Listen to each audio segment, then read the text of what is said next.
السلام عليكم ورحمة الله وبركاته. يسود هذا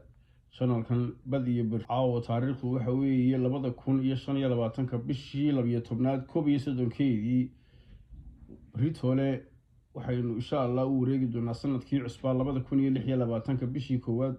كوديدي لبدأ كون يلا بعتنك سنة عصبة ونكسن باند الله هاي متخير قبيلة هاي نوجد جو بس بشي برواقة wararkii aan idiin haynay caawa waxa ugu dooroon wararka caalamka iyo kuwa Soomaalida waxa ugu dooroon banaanbax xoog leh ayaa ku fidaya magaalooyin badan oo Iiraan ah iyadoo dadku ka cabanayaan sixir barar aad u sareeya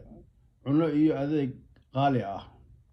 hoos u dhac weyn oo ku yimid qiimaha riyaalka Iiraan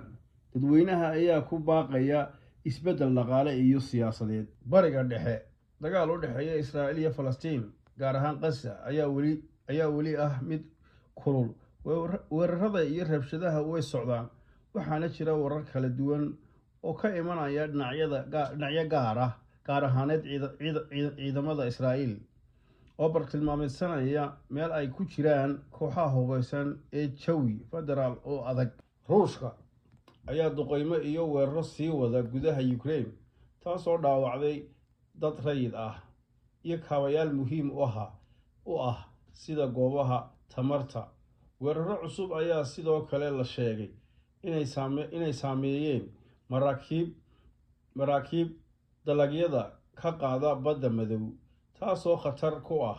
amniga cuntada guud ahaaneed caalamka dalal badan oo Yurub ah ayaa waajahaya qiimo sare oo koronto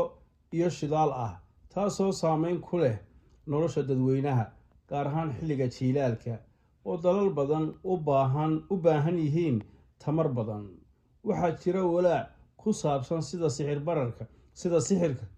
sida sixirka sare u saameyn doono qoys iyo ganacsiyada Mareykanka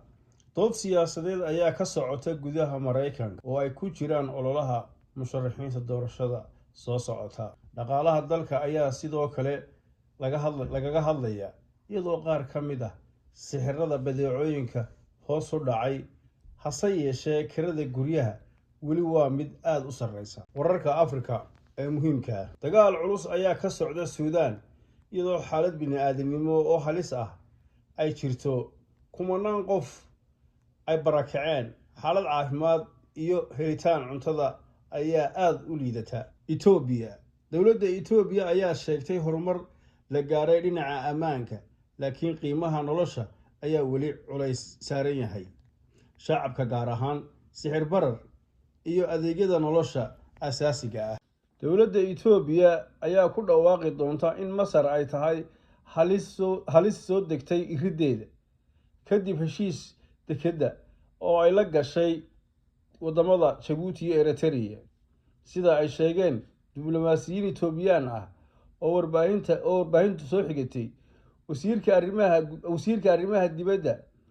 ayaa la hadli doona saxaafadda waxaana uu shaacin doonaa qorshaha cusub ee xukuumaddiisu ku aadan isbeddelka geeska Afrika wararka naga soo gaadhaya Itoobiya amba xogahan helayna hadda ayaa waxay sheegayaan in gudaha Itoobiya caawa lagu karkarinayo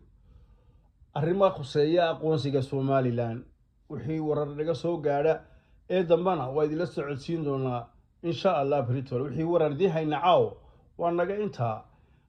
waan idin salaameynaa maca salaama habeen wanaagsan share comment like halkaan nagala xiriir doona bad iyo bari channel habeen wanaagsan bye